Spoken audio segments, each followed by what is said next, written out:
वैभव वाघे खून प्रकरणात मुख्य आरोपी असलेल्या माजी महापौर प्रमोद गायकवाड याने कळंबा कारागृहातून सोलापूर जेलमध्ये वर्ग करण्याची विनंती केली आहे। तसेच 6 आरोपींनी जामिनासाठी अर्ज दाखल केलाय।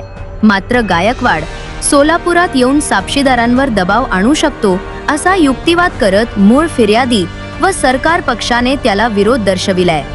1 जानेवारी 2025 रोजी झालेल्या मारहाणीत वैभव वाघेचा मृत्यू 6 जानेवारी रोजी झाला होता।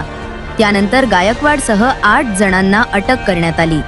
प्रकरणाची प्राथमिक सुनावणी सत्र न्यायालयात सुरू असून पुढील सुनावणी 9 जुलै 2025 रोजी होणार आहे। या प्रकरणात फिर्यादीतर्फे advocate Santosh Nhavkar, advocate Rahul Rupnar, advocate Shailesh Potphode आणि सरकारतर्फे ॲडव्होकेट दत्ता पवार काम पाहत आहेत।